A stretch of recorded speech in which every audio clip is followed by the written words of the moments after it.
बिस्मिल्लाहिर्रहमानिर्रहीम। अस्सलाम वालेकुम। Class 9 chapter 3 dynamics. आज हम पढ़ेंगे नॉन कंटैक्ट फोर्स के बारे में। और non contact force is defined as the force between two object which are not in physical contact. The contact force work from a distance, that is why this are sometimes called as action at a distance. There is always a field linked with the non-contact forces called the field force.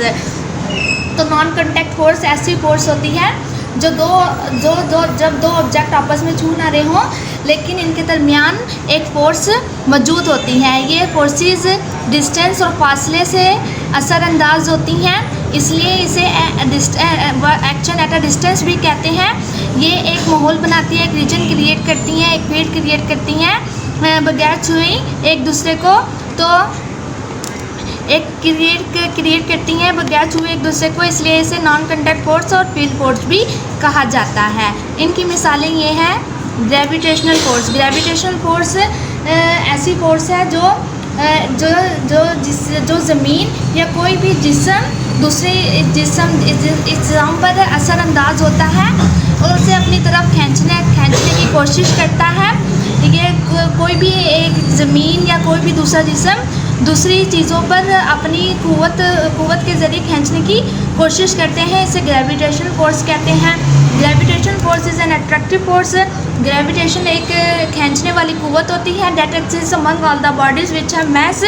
ये हर उस चीज़ में मौजूद होती हैं जो वज़न रखते हो, मैस रखता हो।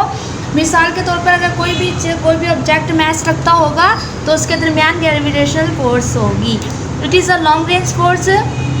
ये भी बहुत ज़्यादा फासले से असरअंदाज होती हैं। It is a long range force given by Newton's law of gravitation. इसका जो ग्रेविटेशनल फोर्स जो न्यूटन लॉ ऑफ ग्रेविटेशन ने दिया हमें, न्यूटन ने बताया, इसका फॉर्मूला ये है F=G m1 m2 over r का स्केयर। तो G एक यूनिवर्सल कांस्टेंट है जिसकी value 6.67 multiply 10⁻11 newton metre square kilogram per metre square है।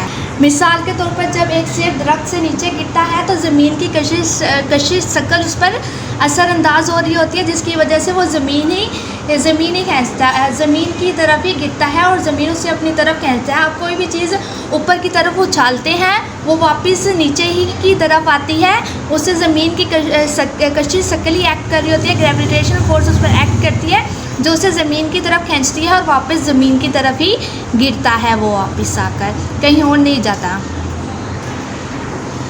ज़मीन सूरज के गिर्द घूमती है। सूरज की कशिश शक्ल, सूरज की ग्रेविटेशनल फोर्स ज़मीन पर एक्ट होती है, जिसकी वजह से ज़मीन सूरज के ही गिर्द घूमती है। और चाँद ज़मीन के गिर्द घूमता है। ज़मीन की कशिश शक्ल, ज़मीन की ग्रेविटेशनल फोर्स चाँद पर असरअंदाज होती है, जिसकी वजह से वो ज़मीन अपनी तरफ खींचते हैं चाँद को और अपने गिर्द घूमने पर मजबूर करता है और ज़मीन वो अपने एक्सिस के ही गिर्द घूमता है, क्योंकि ज़मीन की कशिश शक्ल ग्रेविटेशनल फोर्स चाँद पर असरअंदाज हो रही होती है।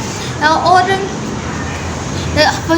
समंदर और हवा का ताल्लुक भी ज़मीन की कशिश शक्ल की वजह से ही है, क्योंकि ज़मीन की कशिश शक्ल समंदर और हवा को आपस में जुड़े रखती है। Electrostatic force. An electrostatic force acts between two charge object attract each other and similar charges repel each other. Electrostatic force is a long range force. Electrostatic force ऐसी फोर्स है जो दो चार्ज बॉडीज़ के दरमियान act होती है, यानी दो बॉडीज़ के ऊपर चार्ज होता है जिनके दरमियान इलेक्ट्रोस्टैटिक फोर्स एक्ट होती हैं। तो ये एक दूसरे को जिनके ऊपर अपोजिट चार्जेस होते हैं, यानी मिसाल के तौर पर एक बॉडी पर अगर एक ऑब्जेक्ट पर पॉजिटिव चार्ज है तो दूसरे पर नेगेटिव चार्ज है, तो वो बॉडीज़ अट्रैक्ट होंगी। अगर दोनों बॉडीज़ पर सेम चार्जेस हैं, यानी पॉजिटिव और नेगेटिव, तो वो रिपेल होंगे। तो ये भी लॉन्ग रेंज फोर्सेस हैं और ये एक बड़े फासले से भी असरअंदाज होती हैं चीज़ों के ऊपर।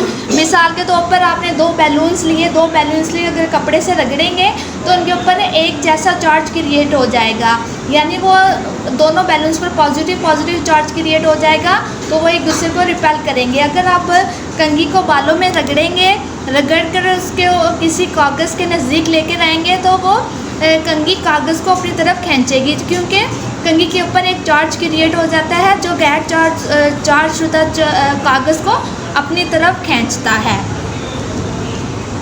Magnetic force, it is a force which a magnet exert on another magnet and magnetic material like iron, nickel and cobalt.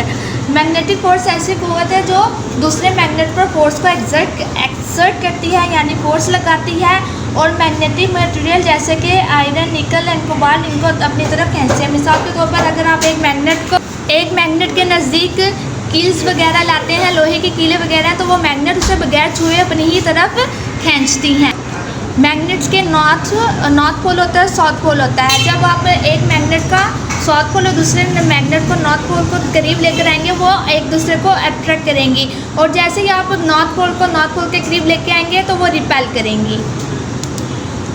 तो strong and weak nuclear force, this are also non contact force acting between the subatomic particles. Strong and weak nuclear forces वो forces होती हैं जो subatomic particles के दरमियान होती हैं, यानी छोटे छोटे ज़र्रात के दरमियान जो फोर्सेस होती हैं वो वीक फोर्सेस होती हैं, वीक न्यूक्लियर फोर्सेस होती हैं जो डिके वगैरह के प्रोसेस में होती हैं।